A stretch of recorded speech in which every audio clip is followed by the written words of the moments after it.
There are places that exist only in memory, and some that exist because we've forgotten them.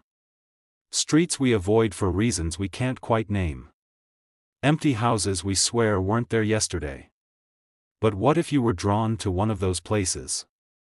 What if your job, your routine, took you to an address you thought no longer existed?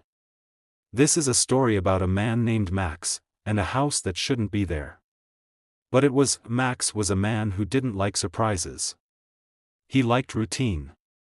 Every day was the same: wake up early, drink coffee, put on his delivery uniform, and spend his day biking through the city.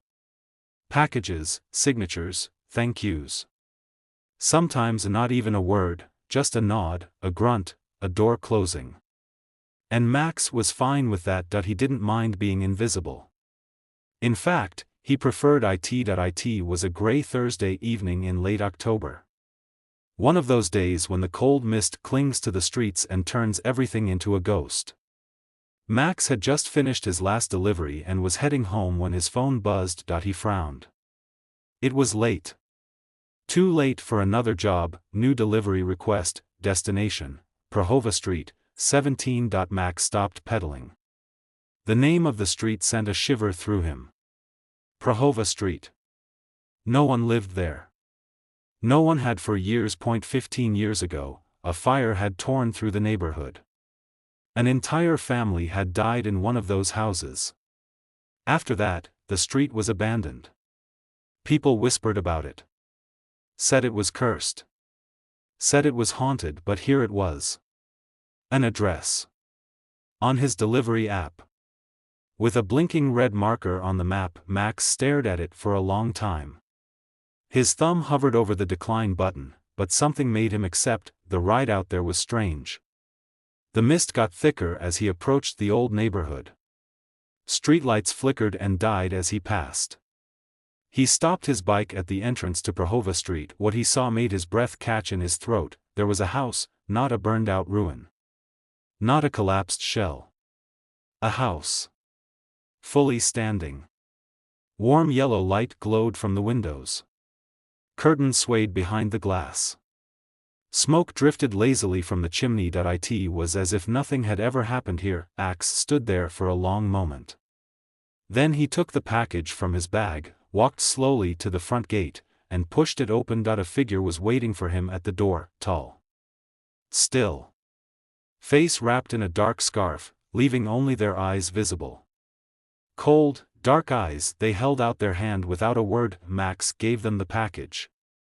They handed him something in return, a folded piece of paper and an old banknote. The bill was from a currency that hadn't been used in decades. Max opened his mouth to ask something, but the figure spoke first. You shouldn't have come here. Their voice was dry. Brittle. Max turned without thinking, without breathing, and hurried back to his bike. He didn't look back until he reached the end of the street. When he finally did, the house was gone, and Prahova Street was nothing but empty lots and blackened foundations. That night, Max couldn't sleep. He kept seeing the house. The light in the windows. The figure at the door. The sound of their voice. He told himself it was exhaustion. Stress. A mistake. At 3:03 a.m., his phone buzzed again. Max sat up, heart pounding. New delivery request, destination, Prahova Street, 17. Delivery required immediately. His hand shook as he hit decline. Nothing happened. The message blinked twice. Then returned, delivery required immediately. You cannot decline this request. Max felt cold sweat on his neck. He tried turning off the phone. It didn't work. The screen stayed on. The message was still there, and then, his doorbell rang. Max froze. He lived alone. No one ever came by. He got up slowly, crossed his small apartment, and looked through the peephole. No one was there, but on the floor, just outside his door, was a package, the same package he had delivered hours before. He stepped back, his breath ragged. He grabbed his bag and phone and ran. He had to go back. He had to end this. The ride to Prahova Street felt different this time. The mist was thicker. He could barely see 10 feet ahead. The air smelled like smoke and something older, something rotten, and the house was there again. Waiting, Max walked up to the door. This time, it opened on its own. Inside, the house was cold. Dusty. Silent. The walls were lined with old photographs. He moved closer to them. The people in the photos had no eyes, and one of them was him. Max stumbled back. A floorboard creaked behind him. He turned. A girl stood there. Pale. Small. Wearing an old-fashioned dress. Her blonde hair was tied back with a ribbon. Her eyes were large. "Empty, you shouldn't be here," she said softly. I don't understand," Max whispered. "They want you to stay," she said. "Like we did." She took his hand.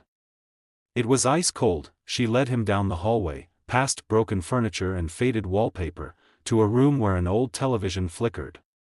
It showed static for a moment. Then, it showed footage of Max's life. Over and over. Riding his bike. Delivering packages. Coming home, only his eyes were empty. Black holes. The girl looked up at him. "You died here," she said. 15 years ago. Max shook his head. "No. I'm alive. I have a job." You died," she said. "In the fire. You never left." And then he remembered the flames. The heat. His little sister, trapped upstairs. He'd run in to save her. He found her.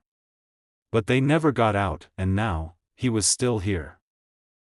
Max sank to his knees. His hands shook. He felt like he couldn't breathe. The girl knelt beside him. She touched his shoulder gently. "You have to let go." He looked at her. Tears blurred his vision. "Are you?" She nodded. "I'm Emma." His sister. He remembered now. Her laugh. Her voice. The way she used to chase him around the backyard, but now, she was pale. Hollow. "Trapped here, how do we get out?" he asked. "You have to remember," she said. "You have to accept it." Max closed his eyes. He let the memories come. The fire. The smoke. The ceiling collapsing. The pain. The light fading, and when he opened his eyes, he saw the door. A single wooden door at the end of the hallway. Light spilled through the cracks. Emma smiled. A real smile this time. "We can go now." They walked toward the door together. As they moved, the house crumbled around them. The photos turned to ash. The walls collapsed. The air was filled with smoke and whispers. They stepped through the door and into sunlight. A field stretched out before them. Green grass. A clear sky. Birds singing. It was warm. Max felt the sun on his skin. Real warmth. Not the cold illusion of the house. He turned to Emma. She looked whole. "Alive, we're free," she said. He nodded. "Yeah." Behind them, the house was gone.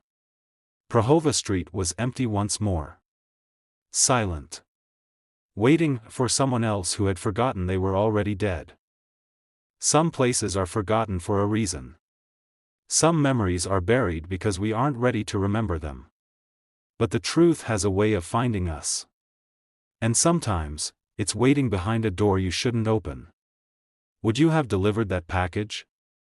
Would you have gone to a house that doesn't exist?